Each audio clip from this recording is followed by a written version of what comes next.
कैसे हैं प्यारे रीडर्स। उम्मीद है अपनी ज़िंदगी में खुश और मुतमईन होंगे। इस वीडियो के बारे में बोला था कि 2 लिहाज से ख़ास होगी। तो अब से वीडियोस में वॉइस ओवर दोबारा होगा ताकि तमाम ऑडियंस तक ये वीडियो पहुंच सके। दूसरा, इस वीडियो की डिस्क्रिप्शन में हमारे बैकअप चैनल का लिंक है, तो काइंडली आप सबसे रिक्वेस्ट है कि उसे सब्सक्राइब करें ताकि अगर इस चैनल के साथ कोई भी मसला होता है तो हमारा और आपका साथ फिर भी कायम रह सके। जो बैकअप में चैनल है उस पर वीकली एक नावल, मुकम्मल नावल अपलोड हुआ करेगा ताकि वीकली आप उसको पढ़ सकें। उसके जितने भी पार्ट होंगे वो एक वीक में पूरे कर दिया जाएंगे, तो प्लीज़ उसे सब्सक्राइब करें। चलिए शुरू करते हैं आगे अपने किस्त नंबर 34। जाने तमन्ना तो जनूं मेरा, अनुष्या खान किस्त नंबर 34। अरीज़े अरीज़े जरदान शाह के हुक्म पर अपने आंसू साफ करती राहदारी से गुजर रही थी जब अपना नाम सुनते रुकी और इर्द गिर्द देखा। अरीज़े प्लीज़ हेल्प मी। अरीज़े के कानों में किसी की आवाज़ पड़ी तो इसके कदम फौरन रुक गए। अरीज़े फौरन खुले दरवाजे से अंदर को दाखिल होती सामने चेयर पर रस्सियों से जकड़े असफर को देख अपनी जगह पर बिल्कुल फरीज हो गई। अरीज़े प्लीज़ मुझे खोल दो। असफर ने अभी थोड़ी देर पहले किसी लड़की को यहाँ से जाते हुए देखा था जो इसे अरीज़े लगी थी, लेकिन अपना वहम समझते चुप रहा। तब से वो अपनी नज़र दरवाजे पर ही टिका कर रखे हुए था। अभी जब इसे किसी के चलने की आवाज़ सुनाई दी तो वो फ़ौरन अरीज़े का नाम लेते हुए इसे पुकार गया। असफर आप ऐसे। अरीज़े असफर को रस्सियों में जकड़े देख फ़ौरन इसकी तरफ बढ़ी और बिना सोचे समझे अपना नकाब छोड़ती अपने कांपते हाथों से रस्सियाँ खोलने की कोशिश करने लगी। असफर अरीज़े को अपने इतने करीब देख रहा था। अरीज़े ने बेशक खुद को बड़ी सी चादर में छुपा रखा था, लेकिन अब इसका नकाब हट चुका था। इससे पहले कि असफर इसके चेहरे पर नजर डालता, जब इसके गले में बिल्कुल सामने बना जामनी निशान असफर अहमद की नज़रों में आने पर वो बेख्तियार अपनी जलती आंखों को मोड़ गया। अरीज़े गलती से भी अब अपना हाथ वहां तक ना ले जाना, नहीं तो इस हाथ को तुम्हारे तन से लग करने में 1 सेकंड नहीं लगाऊंगा। अरीज़े अपने कांपते हाथों से रस्सियां खोलने की कोशिश कर रही थी जब जरदान अरीज़े के पीछे पहुंचता इसे असफर के इतने करीब खड़े देख अपनी पूरी कुव्वत से चलाते इसकी कलाई को इतनी मजबूती से जकड़ गया कि अरीज़े को लगा इसकी कलाई बिल्कुल नकारा हो जाएगी। जरदान ने अपनी जल्दी सुर्ख आंखों के ऐसे अरीज़े को अपनी संगीन गलती का एहसास करवाया कि वो इंसानियत के नाते ही सही, लेकिन जरदान शाह की सबसे बड़ी वार्निंग को भुला चुकी थी। आइंदा से अगर तुम्हारे चेहरे पर ऐसे किसी भी शख्स की नज़र दोबारा पड़ी तो इसका मेरी वो हाल करूँगा कि आईना देखती हुई भी डरोगी, क्योंकि मुझे तुम इस रूप में तो कबूल हो, लेकिन मैं ये हरगिज़ गवारा नहीं करूँगा कि कोई भी तुम्हारे इस चेहरे को मेरे अलावा इस तरीके से देखे। जरदान अरीज़े की कलाई को बेदर्दी से खींचे अपनी गर्म और सुलगती सांसें इसके चेहरे पर छोड़ते तड़पते हुए बोला, जरदान प्लीज़ आप इससे। अरीज़े ने हिम्मत करते अपना हाथ जरदान के सीने पर रखा। इसे इस वक्त ऐसा लग रहा था जैसे वो अभी ज़मीन बोझ हो जाएगी। बस अरीज़े जरदान शाह इससे आगे एक लफ्ज़ और नहीं। जरदान ने इसका जुमला मुकम्मल होने से पहले ही इसके नरम गुलाबी कपकपाते होंठों पर अपनी उंगली सख्ती से रखते इसे चुप करवाया। अरीज़े प्लीज़ मुझे बचाओ इनसे। असफर जरदान के कहने पर अरीज़े के चुप होने और इसकी तकरीबन बाहों में कैद खड़े देखकर समझ गया था कि जरदान इससे जीत चुका है और वो बुरी तरह हार गया है, इसीलिए वो अब किसी भी तरह अपनी जान बचाना चाहता था। आइंदा से मेरी बीवी का नाम भी अपनी ज़ुबान से अदा मत करना, वरना आगे तुम खुद समझदार हो। असफर के अरीज़े को बुलाने और इससे मदद मांगने पर जरदान शाह ने पूरी कुव्वत से इसके मुंह पर एक मुक्का रसीद किया। मुक्का इतना ज़्यादा था कि असफर का जबड़ा अपनी जगह से हिल गया था और इसकी कुर्सी उलटते दूर जा गिरी। जरदान को ये सब करते देखकर अरीज़े की चीख बेख्तियार आती। सर अब जाए, मैं देख लूँगा। इससे पहले कि जरदान दोबारा असफर की तरफ बढ़ता जा सिकंदर इसके पास आता मुअद्दब अंदाज से बोला, तुम्हें अपना हाथ साफ करना था ना, खुली इजाज़त है, जब तक चाहो रखो इसे यहाँ। जरदान बेहोश पड़े असफर को देखते खुद की शर्ट को दबोचे खड़ी अरीज़े की कलाई को पकड़े दरवाजे की तरफ बढ़ता। 2 मिनट में ही अपनी गाड़ी तक पहुंचा जो बंगले के गैराज में एक तरफ खड़ी थी। जरदान ने गाड़ी का दरवाज़ा खोलते इसे सीट पर पूरे गुस्से से फेंकते दरवाज़ा पूरी कुव्वत से बंद किया। जब अरीज़े ने डर से अपने कानों पर हाथ रख गई, वो दूसरी तरफ से ड्राइविंग सीट संभालते अपनी पूरी कुव्वत से स्टीयरिंग पर मुक्के बरसाते अपना गुस्सा कम करने की कोशिश कर रहा था। अरीज़े क्यों आई थी तुम यहाँ, और इस असफर के बिल्कुल पास किस तरह खड़ी हो सकती है तुम? जरदान अरीज़े के बाजू को दबोचे बिल्कुल अपने करीब करते दहाड़ रहा था। इसका बस नहीं चल रहा था कि वो इस वक्त अरीसे के टुकड़े टुकड़े कर देता, जबकि अरीसे कांपते हुए सिर्फ अपनी गुलाबी बरसती आंखों में ढेरों शिकवे लिए इसे देख रही थी। जब सद्दान ने इसके सिल्की बालों को अपनी मुट्ठी में लेते अपने करीब करते इसकी आंखों में कुछ पल देखा। ऐसे ना देखो मेरी जान, तुम्हें भी ये पता होना चाहिए कि सद्दान से हर चीज़ बर्दाश्त कर सकता, लेकिन तुम्हें किसी ऐसे मर्द के करीब साथ पर्दों में भी छुपे हुए भी खड़ा बर्दाश्त नहीं कर सकता, जिसकी आंखों में तुम्हारे लिए सद्दान अपने मुंह से वो अल्फाज अदा करने की हिम्मत भी ना रख सका। इसीलिए अरीसे को छोड़ते सारा गुस्सा दोबारा स्टीयरिंग पर मुक्के मारते निकाला। 5 मिनट तक सद्दान अपने जबड़े बीचे खुद पर कंट्रोल करता रहा और अरीसे से मुसलसल आंसू बहाती रही। बस करो, अब अगर एक भी और आंसू किसी और की वजह से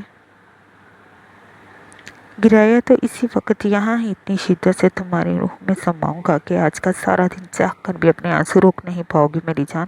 सद्दान ने अरीसे की कमर में हाथ डाले, इसे किसी मोम की गुड़िया की तरह अपनी गोद में गिराते बहुत सख्ती से इसकी नाजुक गहराइयों को छूते अपने रातों से डराते इसके आंसू मंजत किए। अरीसे, मैं बिल्कुल नहीं चाहता कि मैं तुम्हें हर्ट करना तो दूर तुमसे ऊंची आवाज़ में भी बात करूं, लेकिन हर बात तुम सद्दान इसकी नम आंखों को अपने लबों से नरमी से छूते गमगीन आवाज़ में बोला, जबकि अरीसे अब डर के साथ साथ शर्म से भी कांपती सुरख हो रही थी। तुम मेरे लिए क्या हो ये तुम कभी भी समझ नहीं सकती। वो इसके चेहरे के एक एक नक्श को कई कई बार शिद्दत से छूते इसका सर स्टीयरिंग पर गिराता बेताबी से इसके होंठों पर झुकने लगा। जब अरीसे ने इसके मुंह पर अपना कांपता हाथ रखे इसे रोका। सद्दान, हम गाड़ी, यहाँ कोई नहीं आएगा, और दूसरा अगर चाहती हो कि मेरा मूड मज़ीद ख़राब ना हो तो चुपचाप मुझे बर्दाश्त करो। साथ देने की उम्मीद तो फ़िलहाल तुमसे मुझे है नहीं। सद्दान इसके गले पर बने जामनी निशान पर अपना अंगूठा रब करते हुए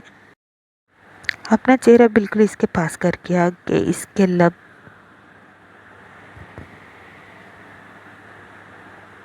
मुसलसल अरीसे के गुलाबी लबों को छू रहे थे। अरीसे की कांपती झुकती पलकों पर सद्दान ने इसकी गुलाबी पंखड़ियों को अपने अनाबी लबों में लेते अपना सारा गुस्सा इन नाजुक पंखड़ियों पर निकालते इन्हें सुरकंधारी करके वो कभी पलाई लब को करता तो कभी निचले लब को अपने दांतों में लेते बुरी तरह जाता। अरीसे सद्दान शाह की चट्टानों से सख्ती पर अपने लबों पर होती जलन से इस बॉडी बिल्डर वजूद के नीचे मछली भी आग की तरह तड़प रही थी। जब सद्दान इसकी इतनी मज़ाहमत पर इसकी नाजुक को अपने लम्हा से महकाते अरीसे की सांसों को मजीद करके अरीसे की आंखों से शबनम के कतरों की एक झड़ी सी लगी हुई थी। आखिर सद्दान के तने असाब पर अरीसे के नरम का असर होते इसका गुस्सा शिद्दत लेकिन नरमी से इसे महसूस करता इसकी गैर होती हालत पर दूर हुआ। सद्दान अब अरीसे अपने लबों पर होती जलन और अपनी बिगड़ती हालत पर गहरे सांस लेते सद्दान के कंधे पर अपने नाजुक हाथ का मुक्का मारते पहली बार अपनी भरपूर मज़ाहमत का इजहार करके,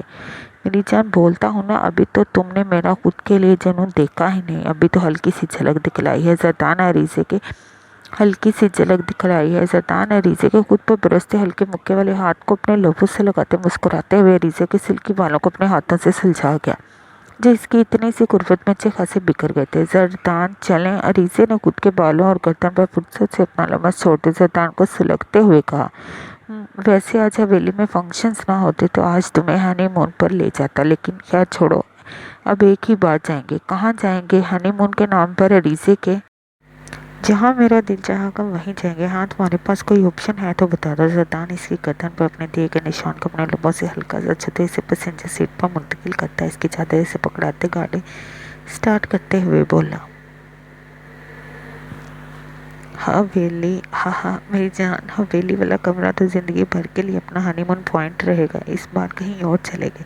अरीसे हवेली जल्दी जाने का बोलने लगी थी, लेकिन सद्दान इसके पहले ही लफ्ज़ पर इसे टोकता अपने मतलब के रंग में रंगता अरीसे की सुर्ख रंगन को मज़ीद सुर्ख कर गया था। चादर से कवर कर लो खुद को। सद्दान ने घड़ी निकालने से पहले अरीसे की तरफ देखते कहा, नकाब ज़रा ध्यान से किया करो, बार बार उतरता रहता है। सद्दान अरीसे की चादर लेते और नकाब करते ही गेट से निकाल गया। अभी आदत नहीं है। अरीसे अपने खिसकते नकाब को मजबूती से पकड़ती रूहानी आती बोली, आदत तो बहुत सी चीज़ों की नहीं, अभी आपको मिली नाजुक सी जान।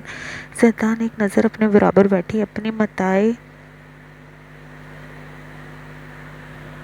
जान को देखते मुस्कुराते हुए बोला, जिसके जवाब में अरीज़े बिल्कुल खामोश रही, क्योंकि अगर वो कुछ भी बोलती जताने से अपने अंदाज से कोई ना कोई बेबाक रंग दे देता। इसलिए इसने फिलहाल खामोश रहना ही बेहतर समझा, क्योंकि पहले ही जतान शाह की बेबाक हरकतों से इसका नाजुक दिल अभी तक लरस रहा था।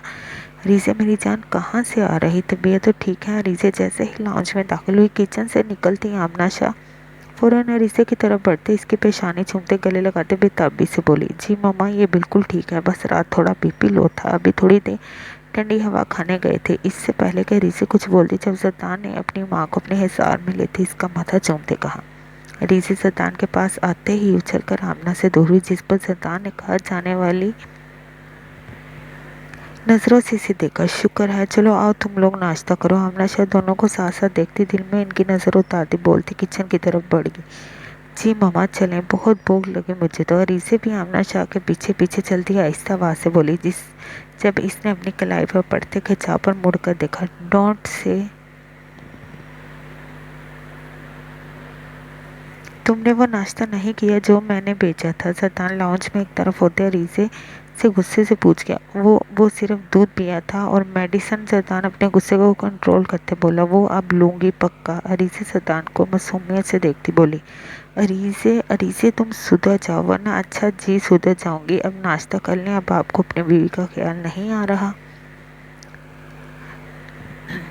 कर लें अब आपको, तुम किसी दिन मेरे हाथों मरोगे, लिख के रख लो। जतान गुस्से से अपने दांत पीसते हुए अरीज़े से पहले किचन में दाखिल हुआ। सब लोग तैयार होकर हॉल में पहुंच गए थे। अरहाम शाह आज ब्लैक रंग की स्टाइलिश शेरवानी में अपने सुर्ख और सफ़ेद रंग पर खूबसूरत नकुश पर हल्की ब्राउन बियर्ड को सलीके से ट्रिम किए हुए किसी रियासत का शहजादा मालूम होता था। घर से निकलने से पहले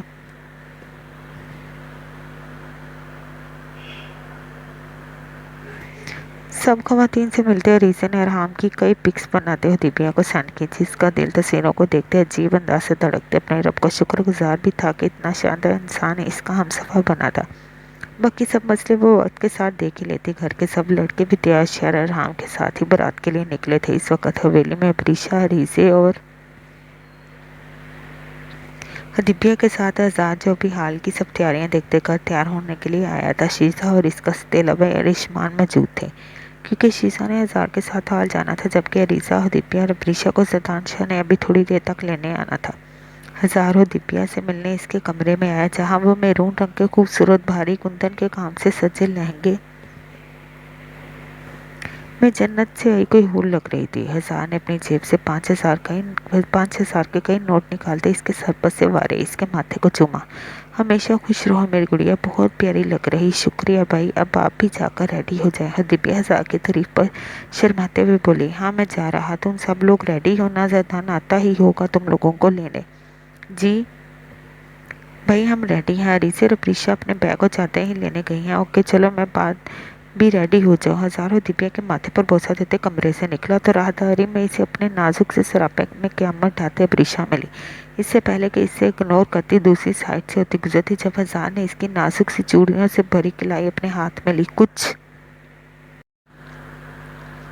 कुछ लोग इतने बेमरवत होते हैं, आईने में अपना इतना खूबसूरत रूप देखकर भी वो सब सिलेक्ट करने वाले को एक शुक्रिया तक नहीं बोलते। हज़ार ने लाइट पिंक रंग के बहुत खूबसूरत कुंदन के हल्के काम वाले लहंगे पर गाउन में अच्छे से हेयर स्टाइल के साथ नाजुक सी ज्वेलरी पहने वृषा को नजर भर कर देखते गमगीन लहजे से कहा, शुक्रिया किस बात का, मेरे सिलेक्ट किए ड्रेसेस भी कुछ कम नहीं थे। अब ऋषा ने हज़ार के अजीबोगरीब रवैये पर हैरान होते इसकी तरफ देखा। हज़ार भाई मेरा हाथ छोड़े और आइंदा से अगर तो फिर क्या करोगे? हज़ार ने इसके भाई बोलने पर चलते हुए इसे खींचकर अपने नज़दीक करते अपनी कांच सी ब्राउन आंखें मासूम सी क्रिस्टल ग्रे आंखों में गाड़ते कहा, मैं इस बार अरहाम भाई को भी बता दूंगी कि आपके इस चीप बिहेवियर का। डियर, मैं चाहता हूँ तुम अपने भाई को एक बार बताओ। खैर प्यारी लग रही है। हज़ार ने इसके सहाने से रूप को आंखों में बसाते अपनी जेब से 5,000 के नोट निकालते इसके ऊपर से वार था एक आंख वांख करता अपने कमरे की तरफ चल दिया। जबकि वृषा का हज़ार के इन बेबाक हरकतों की वजह से गुस्से से बुरा हाल था। वो अपने गुस्से को कंट्रोल करती हुई दिव्या के कमरे में जाने की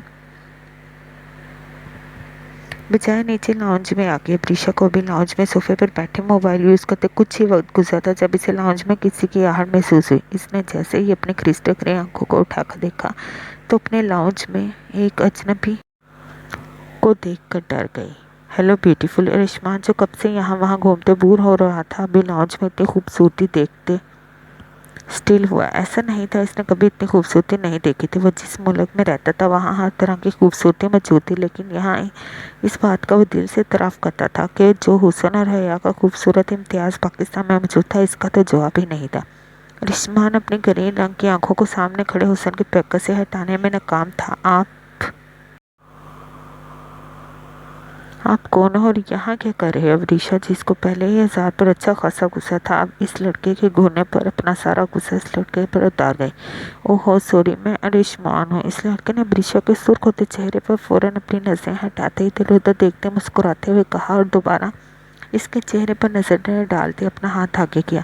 कौन अरिशमान? अवरीशा ने इसके हाथ को मुकम्मल इग्नोर करते हैरानगी से पूछा। He is my brother Avreesha. जब शीज़ा अपनी फ़ोन कॉल बंद होते रिश्मान को ढूंढती वहाँ आई और अवरीशा को बता गई। अवरीशा वहाँ से उठती लाउंज की सीढ़ियाँ चढ़ गई, जबकि शीज़ा अवरीशा के इस एटीट्यूड पर झलकर राख हो रही थी। वाह यार, क्या ब्यूटी है। रिश्मान की नज़र ने दूर तक अवरीशा का पीछा किया था। इसके नज़रों से ओझल होते ही वो शीज़ा को देखते बोला, ओ अर्श बी केयरफुल, ये तुम्हारा ऑस्ट्रेलिया नहीं है। यहाँ इस तरह दिखने पर भी अच्छी खासी पाबंदी है। शीज़ा रिश्मान की नज़रों की हरकत पर इसे टोक गई। अभी कुछ खास तो था। अच्छा, अगर अब तुमने अच्छे से सब स्कैन कर लिया है तो चले, 1000 अब भी बस आ रहा है। शीज़ा को रिश्मान की बात काफ़ी नागवार गुजरी, क्योंकि जाने कि इस घर में अवरीशा और अरीसे इसे बिल्कुल पसंद नहीं थी। जरदान हाल से अरीसे लोगों को लेने आया था। जब वो लाउंज में दाखिल हुआ तो 1000 शीशा और रिश्मान जाने के लिए बिल्कुल तैयार खड़े थे। 1000 बस जरदान के आने का इंतज़ार कर रहा था। सब रेडी हैं? जरदान ने लाउंज में दाखिल होते पूछा। हाँ, वो सब दिव्या के रूम में है, मैं निकल रहा हूँ। ओके पहुँचो, हम भी बस आ रहे हैं, 1000 जरदान से कहता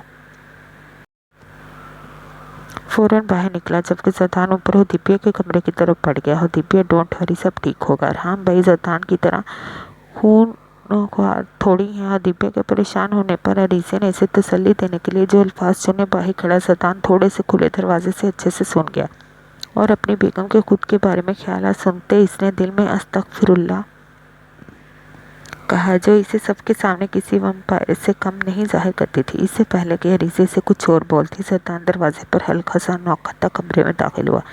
चले हो दिव्या गुड़िया। अरीसे का जरदान को सामने देख ऊपर का सांस ऊपर और नीचे का सांस नीचे रह गया था, लेकिन जरदान के बिल्कुल नॉर्मल रवैये पर इसे लगा जरदान ने कुछ नहीं सुना, इसलिए वो फ़ौरन ही रिलैक्स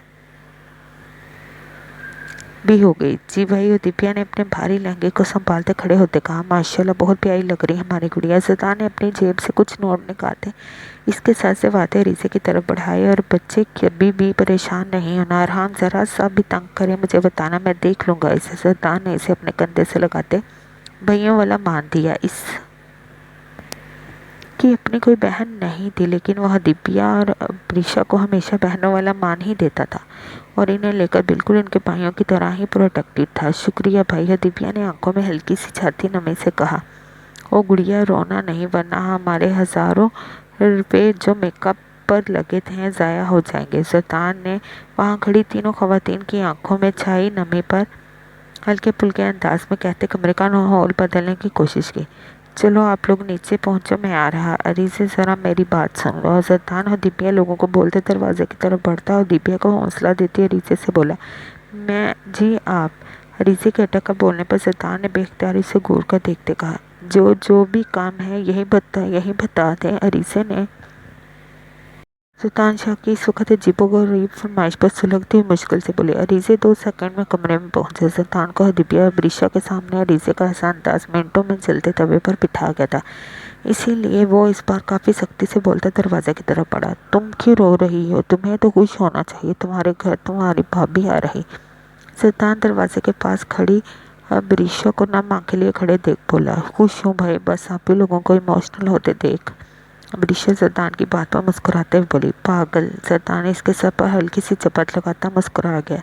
चलो पहुंचो, तुम लोग नीचे पहले ही लेट हो रहे। जरदान इन सबको देखते कमरे से निकला। अरीसे जाओ भी। दिव्या ने सोफे पर बैठकर अपनी हील्स पहनते अरीसे से कहा, मैं कहीं नहीं जा रही, तुम्हें अगर कुछ चाहिए तो बताओ, वरना चलो लाउंज में चलें। अरीसे ने दिव्या की बात को सिरे से नफी करते अपनी हील्स के स्टेप बंद करते खड़े होते कहा। अरीसे भाई गुस्सा हो गया। दिव्या ने घूर कर अरीसे को देखते कहा, कुछ नया बताओ। अरीसे ने भी लापरवाही से कहा, वो इस वक्त किसी भी सूरत जतान शाह की पनाह में जाकर अपनी तैयारी को बर्बाद नहीं कर सकती थी, इसीलिए जिद्दी बनती बोली। अरीसे, वैसे मैंने नोट किया है तुम पहले से कुछ वो हादर हो गई हो। नहीं तो पहले जतान भाई का नाम सुनते ही तुम्हारी हवा निकल जाती थी। दिव्या ने बरीशा के हाथ में पकड़ी चादर खुद पर लेते मुस्कुराते हुए कहा, ऐसी वो हादी तुम भी जल्दी करने लगोगी। Don't worry. अरीसे इसका लहंगा संभालते हुए कमरे से निकली। अब बरीशा इस की हील्स और पाउच पकड़े इनकी बातों पर मुस्कुराते हुए खामोशी से इनके साथ चल रही थी। वो सब लॉन्च में शैतान का इंतजार कर रही थी। जब कुछ मिनट बाद अरीसे के मोबाइल पर शैतान की कॉल आने लगी। हेलो, अब आप भी जाएं, हम आपका कब से इंतजार कर रही हैं। अरीसे ने मोबाइल कान से लगाते शैतान की बात सुने बिना फौरन कहा, रूम में आकर अपने बाल बांधो वरना वहीं बैठी इंतजार करती रहो। कहीं नहीं जा रही तुम। हजार आकर वो दिव्या और बरीशा को ले जाएगा। शैतान अरीसे के इनकार पर भड़कते हुए अपने इरादे बताते फोन बंद कर गया। क्या हुआ मेरी मैना, क्या बोला आपके तोते ने? शैतान भाई ने और दिव्या ने अरीसे के बिगड़ते तेवर पर पहले मजाक किया, लेकिन फिर इसके सीरियस शक्ल देखते वो बेसीरियस हो गई। जाओ अरीसे भाई के गुस्से से तो तुम वाकिफ ही हो। जा रही हो। अरीसे अपने हील्स के स्टेप खोलती हुई दिव्या को अपने स्लीपर्स उतारने का इशारा कर गई। जब वो फ़ौरन अपने स्लीपर्स इसके पाँव के पास उतार गई। अरीसे फ़ौरन इन्हें पहनते धड़कते दिल के साथ लॉन्च की सीढ़ियाँ चढ़ते अपने कमरे की तरफ बढ़े। कमरे का दरवाज़ा खुला था जबकि शैतान कबर्ड के सामने खड़ा कुछ कर रहा था। अरीसे के कमरे में दाखिल होने पर इसने मुड़कर इसे देखा और अपना काम छोड़ते इसकी तरफ बढ़ा। क्या मेरी एक बार कही बात अरीसे तुम्हें समझ नहीं आती? लाइट पर्पल और डार्क पर्पल रंग के खूबसूरत ड्रेस पर, लंबे गाउन पर खूबसूरत मैचिंग कुंदन की ज्वेलरी पर आगे से बालों का स्टाइल बनाए इंतहा की खूबसूरत लगती अरीसे शैतान शाह के दिल के सब तारों को एक ही बार में हिला गई थी। वो देर हो रही थी इसलिए मुझे सब पता है। ये बाल किस खुशी में खोले हुए हैं? शैतान इसके पास आते इसकी कमर में हाथ डालते इसके नर्म और मुलायम सिल्की बालों को अपने हाथों से महसूस करता सख्त लहजे से बोले, वो मुझे पता है आपने मना किया था, लेकिन मजबूरी थी। कैसी मजबूरी? शैतान ने गुस्से से अरीसे के चेहरे के पास फनकारते हुए इसे खा जाने वाली नजरों से देखा। वो डिजाइनर ने पिछला गला काफी गहरा रख दिया था। अरीसे की बात पर शैतान ने इसके नरम सिल्की बाल एक कंधे पर करते इसकी कमर अपनी तरफ की और पिछला गला देखकर शैतान का दिमाग भग से उड़ गया। जा कर भी कोई दूसरा ड्रेस पहन कर आओ। शैतान इसकी चमकती कमर को देखते गुस्से की इंतहा पर पहुंचता चिल्लाकर बोलता अरीसे की कलाई को पकड़े ड्रेसिंग रूम के अंदर कर गया। शैतान, हम पहले ही लेट हैं। अरीसे ने ड्रेसिंग रूम के दरवाजे पर खड़े होते हिम्मत करते कहा, लेट हैं तो तुम्हें लगता है इस तरह तुम्हें ले जाऊंगा? अरीसे शैतान शाह। अरीसे की बात पर शैतान ने चिल्लाते हुए ड्रेसिंग पर पड़े परफ्यूम्स पर हाथ मारते ने जमीन बोस किया। मैं भी चेंज करती हूँ। अरीसे शैतान का गुस्से से लाल चेहरा देखते हुए फौरन बोली, जाओ अरीसे, इससे पहले कि मैं कुछ कर बैठूं। शैतान अरीसे की इतनी लापरवाही पर इसे अच्छे से कोई सबक देना चाहता था, लेकिन इसके कांपते वजूद पर खुद पर मुश्किल से कंट्रोल करते सलीके से सटे हुए बेड को एक सेकंड में बिखेरते ज़मीन बोस कर गया। अरीसे इसके इस एक्ट को देखते फ़ौरन ड्रेसिंग रूम का दरवाज़ा लॉक करती रोते हुए अपनी कमर इसके साथ टिकाकर कांपती टांगों से ज़मीन पर बैठती चली गई। अरीसे, तुम मुझे 5 मिनट में वही चाहिए वरना छठे मिनट में अंदर मौजूद होऊंगा। शैतान अरीसे की हिचकियों की आवाज़ सुनते ड्रेसिंग रूम के दरवाजे पर खड़े होते अपने असली चट्टानी लहजे से बोला, जिस पर अरीसे भी फौरन हिम्मत करती कबर्ड की तरफ बढ़ी और वहाँ से एक गहरे जामुनी रंग का फ्रॉक निकाल गया। अरीसे ने अपने कांपते हाथों से जल्दी 5 मिनट में चेंज किया। फ्रॉक का रंग ऐसा था कि इसकी ज्वेलरी और मेकअप फुल मैच हो रहा था। अरीसे, योर टाइम इज़ अप। अरीसे फ्रॉक के पिछले लगी बहुत सी फैंसी डोरियां बंद करने की कोशिश कर रही थी जब शैतान की आवाज़ इसके कानों से टकराई। वो डोरियां बिना बंद किए ही शैतान के डर से फौरन बाहर निकली। अरीसे को इस नए ड्रेस में भी चमकते रूप के साथ देखते शैतान ने गहरा सांस खारिज किया। मेरी जान, मैं तुम्हें किस तरह इस दुनिया से छिपाकर बस अपने तक कैद करके रख लूँ। शैतान अरीसे को ड्रेसिंग मिरर के सामने खड़े अपने लंबे सिल्की बालों से लड़ते देख पीछे से इसके पेट पर हाथ ले जाते इसकी कमर को अपने सीने से लगाता इसके चमकते गुलाबी गाल को अपने होंठों से छूता अजीब दीवानावर लहजे से बोला। अरीसे सतान की बात पर बिल्कुल खामोशी से अपने बालों को किसी जोड़े की शक्ल देने की कोशिश कर रही थी, जो इसके लिए बहुत मुश्किल था। बार बार की कोशिश पर नाकामी पर इसकी हल्की नम होती आंखों में दोबारा से आंसू जगमगाने लगे। अरीसे जब सतान ने फौरन इसका रुख अपनी तरफ किया, नहीं हो रहा। अरीसे ने रोते हुए अपनी भीगी आंखों से सतान को देखा। पहले भी तो करती हो। सतान अरीसे के आंसुओं को अपनी पोरों से साफ करते नरम लहजे से बोला। मुझसे नहीं होता, मम्मा लोग करती हैं। अरीसे ने सतान के नरम रवैये पर एक नज़र इसे देखते भरपूर नाराजगी का इज़हार करते कहा, और ये डोरियां वो नीचे हदीबिया से करवा लूँगी। अरीसे सतान के इसकी गर्दन पर रखते लबों पर फौरन दूर होती दोबारा नाराज़गी से बोले, अरे जब आपका खादिम मौजूद है तो किसी और को तकलीफ देने की क्या ज़रूरत है। वैसे भी आपके खादिम को ये हरगिज़ मंजूर नहीं कि कोई औरत भी आपको अब छुए। सतान इसको कंधों से थामे दोबारा अपने पास करते इसकी गर्दन पर इसी जगह दोबारा अपने लब रख गया। अरीसे इसकी इस बात पर भी बिल्कुल खामोश रही। सतान ने नरमी से अरीसे की फिराक की डोरियां बंद करते अब हेयर ब्रश से इसके बालों को मुश्किल से इकट्ठा करते जोड़ा बनाया, जो इतनी मेहनत के बाद काफ़ी हद तक अच्छा बन गया था। गुड, अब ठीक है। कोशिश किया करो ऐसे फंक्शंस पर दुपट्टा सर पर लेकर रखो। सतान इसके चमकते दमकते रूप से नजरें चुराते इसके लाइट लिपस्टिक से सजे होंठों को नरमी से छूते आप भी नरम लहजे में बोला, जी। अरीसे इस बार भी सिर्फ एक लफ्ज़ बोलती चुप हुई। सतान इसकी नाराज़गी महसूस करता फ़ौरन कमरे से निकला। जब अरीसे भी अपने दुपट्टे को संभालते खामोशी से इसके पीछे निकले। चलो बच्चों आ जाओ। सतान लाउंज से गुजरता दिपी और अबरीशा को बोलता वाही की तरफ बढ़ा। जब इसके पीछे आते अरीसे को नए ड्रेस में देख वो दोनों शौक तो हुई, पर इसकी नम होती आंखों को देख दोनों ने एक लफ्ज़ भी ना कहा। पर अरीसे का दिल किया कि हदीबिया के मायने खेस निगाहों पर रख कर एक मुक्का इसके कंधे पर जड़े, लेकिन इसके दुल्हन में सजे रूप की वजह से वो खुद पर कंट्रोल करती इनके पास आई। अगर घोल लिया हो तो चलें, पहले काफ़ी देर हो चुकी है। अरीसे दांत पीसते हुए बोलती हुई दिव्या के स्लीपर्स इसके पाँव के पास उतारती अपनी हील्स अपने पाँव में पहन गई, जो इस फराक से भी बिल्कुल मैच करती थी। सतान अरीसे लोगों को हॉल के गेट से ब्राइडल रूम के अंदर उतारते मर्दों वाली साइड पर चला गया। अबरीशा और अरीसे भी फिरोज़ा और गुल्लूर के ब्राइडल रूम में आने पर हॉल में औरतों वाली साइड चलेगी ताकि सब मेहमानों से मिल सकें। आमना शाह तो अरीसे को अपने साथ ही हाल लाना चाहती थी, क्योंकि अब वो इस हवेली की बेटी के साथ बहू भी थी, लेकिन यहाँ भी सतान की जिद पर इन्हें अरीसे को घर ही छोड़ना पड़ा, जिसने साफ साफ कहा था कि वो बाकी लड़कियों के साथ एंड पर ही जाएगी। दिव्या का सब बड़ों की दुआओं के साय में रहाम के साथ रुखसत किया गया था। रहाम का दिल आज सुबह से ही बहुत पुरसुकून था, क्योंकि आखिरकार इसका प्यार पूरी तरह इसके इख्तियार में आने वाला था। दिव्या रहाम के पिछले रवैये से परेशान ज़रूर थी, लेकिन वो आज मुकम्मल तौर पर रहाम के हवाले हो चुकी थी। अब दिव्या जल्दी अपने और रहाम के दरमियान सब ठीक करने का अज़म रखते थे। वो अपने से दूर तो नहीं जा रही थी, लेकिन फिर भी इसे ऐसा महसूस हो रहा था कि वो आज काफ़ी दूर हो रही थी और रहाम के पहलू में बैठी मुसलसल आंसू बहा रही थी। जब रहाम बार बार पहलू बदलते इसकी सुलगती आंखों से देख रहा था। अगर इतना दुख हो रहा तो मना कर देती, अब भी रुकती से आधे रास्ते तक भी जब दिव्या की हिचकियाँ बंद ना हुई तो रहाम शाह ने गाड़ी को एक झटके से रोकते हुए इसके बाजू में अपनी उंगलियों को गाड़ते गुस्से से कहा, जिस पर दिव्या अपना हाथ अपने मुंह पर रख के अपनी हिचकियाँ रोके। अब आज तुम रुखसत होकर मेरी पनाह में हमेशा के लिए आ चुकी हो दिव्या राम शाह, तो आज बल्कि अभी से तुम वही कुछ करोगी जो मैं चाहूँगा। और मिसेज ये याद रखना, राम शाह अपने साथ की गई एक छोटी सी ज्यादती माफ़ नहीं करेगा, चाहे वो इसकी ज़िंदगी में दाखिल होने वाली वाहिद लड़की ने ही क्यों ना की हो।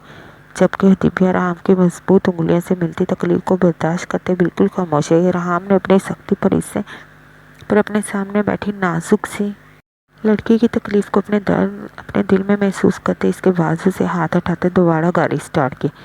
दिव्या का हवेली में बहुत शानदार तरीके से एक बहू की हैसियत से इस्तकबाल किया गया था। सब बच्चों ने तमाम रस्में भी अदा की थी, जिस पर अरहाम ने जलते हुए ही हिस्सा लिया था, जबकि बाकी सब ने इन रस्मों को खूब एंजॉय किया।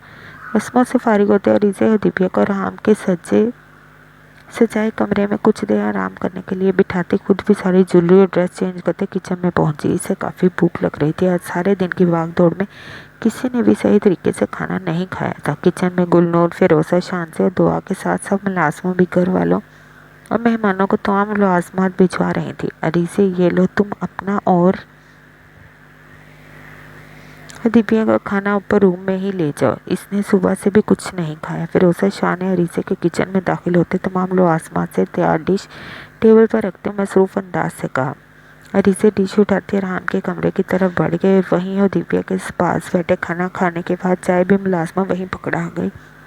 अब बाकी सभी दिव्या के पास ही कमरे में मौजूद थी, क्योंकि अरहाम भी सब लड़कों के साथ गेस्ट रूम में मर्दों के साथ ही मौजूद था। जब तकरीबन 1 बजे शान से भाभी ने सब लड़कियों को इनके कमरों में भेजा, इससे पहले कि अरीसे भी उठकर जाती है, दिव्या ने इसका हाथ मजबूती से पकड़ा। जब तक अरहाम नहीं आते तुम प्लीज़ मेरे पास रुक जाओ।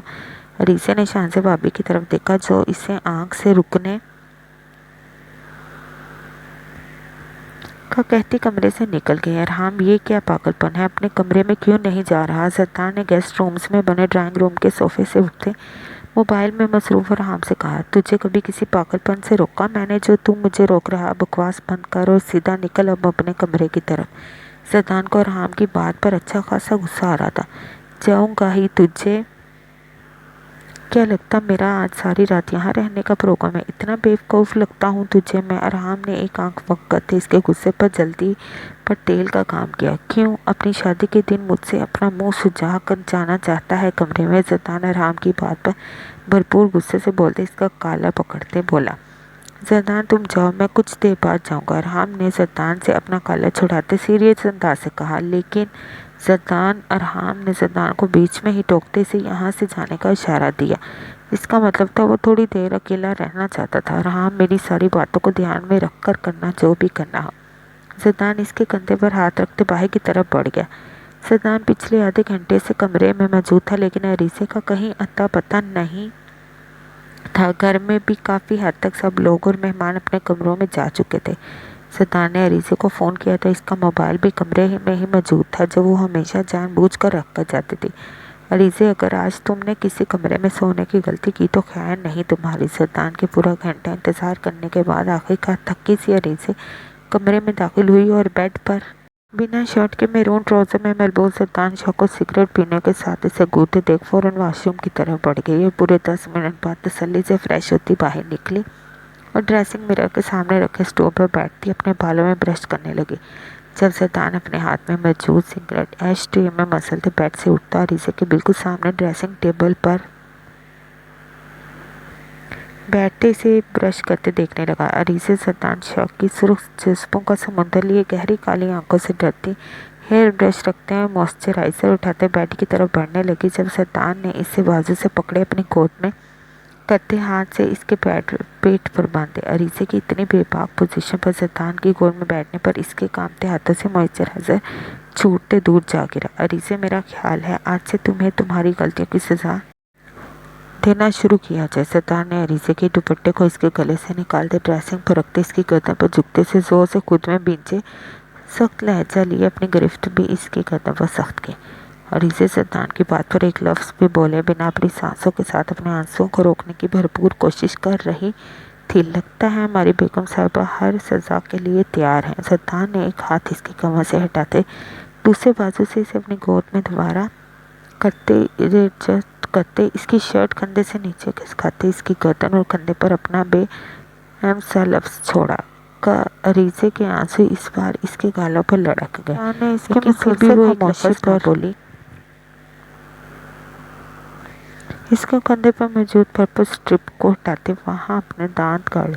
सत्तान की इतनी सख्ती पर अरीसे के मुंह से एक से निकली। अरीसे सत्तान के हाथ पर जैसे ही अरीसे का एक लड़कता आंसू गिरा, वो फौरन खड़े होते इसका रुख अपनी तरफ मोड़ते से तड़पते हुए पुकार गया, ये अच्छा है तुम्हारा, पहले सामने वाले को अच्छी तरह से लुका लो, फिर आंसुओं से इसे ठंडा करने की कोशिश करो। सत्तान इसके आंसू साफ करते हुए गमगीन लहजे से बोला, कहाँ थी अब तक? और मोबाइल क्या रूम में रखने के लिए दिया है मैंने तुम्हें? सत्तान ने अरीसे के आंसू साफ करते इसे ड्रेसिंग टेबल पर बिठाते पूछा।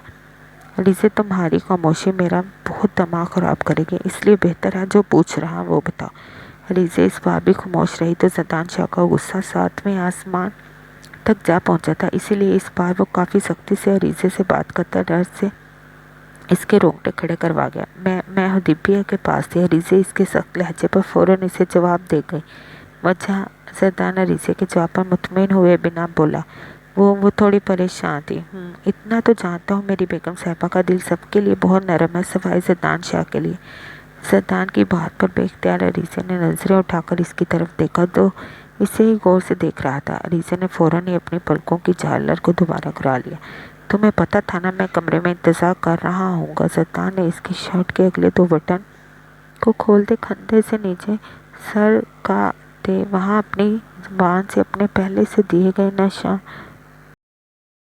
को नम करते गमगीन लहजे से पूछा। अरीज़े ने अपने कांपते बदन को सहारा देने के लिए ज़ैदान के कंधे पर अपना कपकपाता हाथ रखा। अरीज़े पता था ना। ज़ैदान ने उंगली इसकी गर्दन से नीचे हल्के फुल पर हंग के नाजुक के ऊपर गोल दायरे में फेरते अपना सवाल दोबारा दोहराया। जी। अरीज़े अपना दूसरा हाथ भी ज़ैदान के कंधे पर रखते मुश्किल से बोली। तो फिर मैं आपसे गुस्सा थी। अरीज़े ने हिम्मत करते ज़ैदान की तरफ देखते हुए नाराज़गी जताई। वो क्यों? ज़ैदान ने जानबूझकर अनजान बनते पूछा। आप सारा दिन बस मुझे डांटते रहते हैं। अरीज़े ज़ैदान की अभी भी अपने नाजुक हिस्से पर बेबाक हरकत पर लरसते हुए बोली। ओह, मतलब तुम ये कहना चाहती हो मैं तुम्हारे सारे दिन में प्यार कम करता हूँ और डांटता ज़्यादा हूँ। मौजूद नाज़ुकी पर अपने लब रखते इसके सादा बात को हमेशा की तरह अपने रंग में ले गया। नहीं। अरीज़े ज़ैदान के बात को फ़ौरन नफ़ी कर गई। अच्छा, तो फिर इसका मतलब है प्यार ज़्यादा करता हूँ डांटने से? नहीं ना। अरीज़े रुहानसी होती ज़ैदान को आंखें दिखा गई। जब ज़ैदान का कमरे में गूंजा। अरीज़े ज़ैदान के कह के पर नाराज़गी से इसे देख गई। हाय मेरी नाजुक जान, ऐसे गुस्से से ना देखो करो, क्योंकि गुस्से में मुझे तुम पर और ज़्यादा प्यार आता है। ज़ैदान अरीज़े के चेहरे को अपने हाथों में बंधे इसके नक्श पर पागल की तरह अपना लफ्ज़ छोड़ने लगा। अरीज़े मेरी जान, अगर मैंने तुम्हें डांटा है तो तुम खुद भी तो देखो क्या करती फिर रही थी। ज़ैदान दोबारा ड्रेसिंग टेबल पर बैठते अपनी एक टांग सामने पड़े स्टूल पर रखते इस टांग पर अरीज़े को बिठाता इसके बालों की खुशबू इनहेल करते इसे समझाता। बोला, आज सुबह जैसे तुम गई थी बंगले पर, अगर मेरी जगह घर का कोई भी फर्द होता तो मैं ज़रूर डांटता ही मेरी जान। वहाँ आपने कितना डांटा। अरीज़े असफर का नाम लिए बिना इससे शिकवा कर गई। अरीज़े तुम्हें लेकर मैं हमेशा इतना ही पोसेसिव रहूँगा। जब हमारे बच्चे जवान हो जाएंगे और हम बूढ़े भी हो जाएंगे तब भी तुम्हें मेरे अलावा किसी को भी देखने की इजाज़त नहीं होगी। तब भी तुम ऐसे ही पर्दे में बाहर जाओगे और मेरी बात ना मानने पर बुढ़ापे में भी ऐसे ही डांट खाओगे। तो इस चीज़ को तुम्हें समझना और अपनाना है। इस मामले में मैं पीछे नहीं हटूँगा। बाकी अगर इसके अलावा कभी तुम्हें हर्ट किया तो इसके लिए 1000 बार सॉरी बोलने को भी तैयार हूँ अपनी जान। जी काका। तो मलका आलिया अपने गुलाम की माफ़ी कबूल करें। ज़ैदान अरीज़े को अपनी बाहों में बिंचे इसे अपनी माफ़ी के साथ शिद्दत पसंदी की हल्की सी झलक भी दिखा गया। ज़ैदान की बातों पर अरीज़े की ज़ुबान तालू से चिपक गई थी। और अब आते हैं मुझे इंतज़ार करवाने की सज़ा की तरफ, ताकि आइंदा तुम मेरी बाहों से दूर भागने की बजाय मेरी पनाहों में ही रहो। ज़ैदान अरीज़े को एकदम ड्रेसिंग पर बिठाते इसके कुछ भी समझने को मौका दिए बिना इसके कुत्ते को एक पल में गत्ता पर आंखें में पर्दे में छुपे राजों पर अपनी शिद्दत की दास्तान रकम करता अरीज़े को करने पर मजबूर कर गया। ज़ैदान लाइट इससे पहले के ज़ैदान और आगे बढ़ता अरीज़े हिम्मत करती बोली। ज़ैदान इसे अपनी बाजुओं में उठाए काउच की तरफ बड़ा और इसे काउच पर लेटाते रहे रिमोट से लार्ज मतम करता अरीज़े के गुलाबी कपकपाते लबों को अपनी सख्त में गिरफ्त में ले गया। वो कल रात से अरीज़े की कुर्बत के लिए तड़प रहा था, इसीलिए अब वो चाहकर भी अपनी जिद्दों में कमी ना कर पा रहा था, जिसकी वजह से अरीज़े की सांस रुक रुक कर चल रही थी। ज़ैदान इसके लबों पर झुके ही इस पपल नाजुक पर्दे से भी आज़ाद करता अब अपनी उनकी दास्तान पूरी शिद्दत से वहाँ रकम करते। अरीज़े की गहरी सुस्तियों की वजह से मज़ीद मदहोश होता खुद को और अरीज़े को हर पर्दे से आज़ाद करते। अरीज़े के कांपते बाजू अपनी गर्दन के गिर्द बांधता काउच के सिरे पर हाथ रखे अपना जनून अरीज़े में समाते इसके चीख को अपने नाभि लबों में दबाता इसके सुखनारी लबों पर मज़ीद सितम उठा गया। अभी जारी है। कैसी लगी आज की एपिसोड? उम्मीद है पसंद आई होगी।